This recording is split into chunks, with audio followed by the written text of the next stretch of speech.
Really wanted to focus on big gameplay systems that would basically force players to throw their existing strategies over their shoulder and try to figure out the whole thing all over again. So with religion, espionage, the city-state system, the way that combat works, there's just a lot of meat here for any average Civilization fan to really dig into. It's great now that we have the expansion. We have 34 different civilizations to play. So that's a lot of choice right there. But once you latch on to a couple of your favorite civilizations, you tend to play them a lot. And I don't like to play them the same way every time. A lot of the civilizations that we added have really unique and powerful traits because we didn't want it to be just a numbers game. But I'd wanted these all to feel like unique, cool gameplay elements that really fit in with the civilization that they were using. But we also wanted to reflect the fact that Carthage evolved out of the Phoenician sea power, and they actually were very good at establishing a trade network of port cities all around the Mediterranean coast. So they get free harbors, and then to reflect that ability to get up over the Alps and attack the Romans, they actually are the only civilization that can move units over mountains. Austria is a really cool addition for a couple of reasons. Ed wanted it there to flesh out kind of the whole European experience. He's using it in his scenario into the Renaissance because it's part of that whole religious conflict area that he wanted to go into.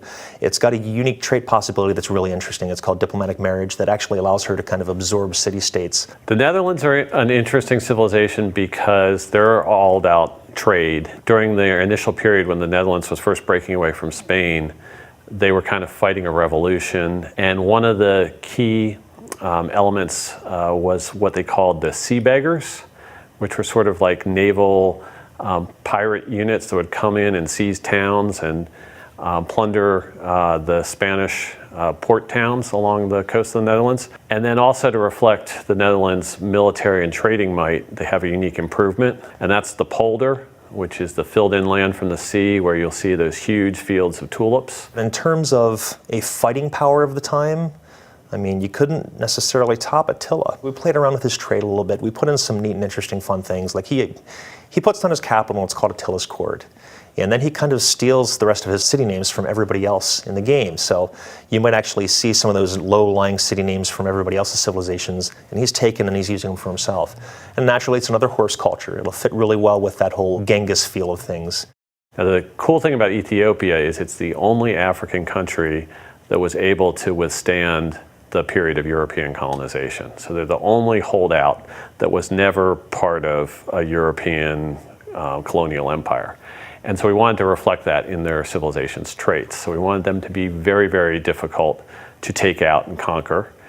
And even though they might not be the biggest or the most powerful civilization, we still wanted them to be strong defensively. So that's the way their trait works.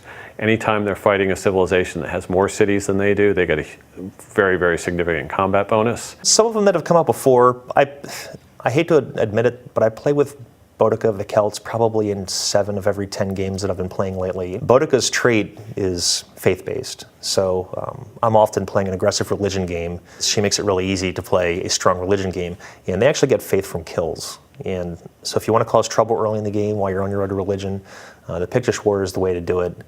Having played Civ 4, I loved the way religion spread across the map and sort of had this historical immersion element drawing you into the game, and it was very interesting to see, you know, where Buddhism spread and which civilizations adopted it and that kind of thing. But I wanted it to have more of an impact on the way the game played out. I wanted those religions to be very, very meaningful in terms of who had which ones and whether you could get the bonuses from one into your cities.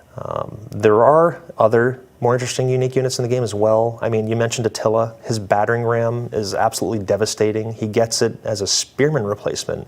So it's not your typical unit replacement in that you're replacing the spearman with some other guy that kind of holds something like a spear. This is a complete change out for him. For instance, the range units, where you kind of had a range unit early in the game, like an archer, and he would upgrade to a crossbowman, but after that there wasn't really much of a place for him to go. We've got a continuous path for those range units throughout the game.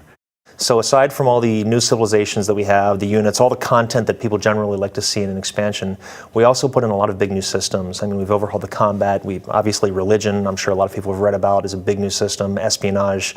We've overhauled a lot of the AIs, the way the naval combat works, the way the city-state system works. So there's going to be a lot in there for a lot of people.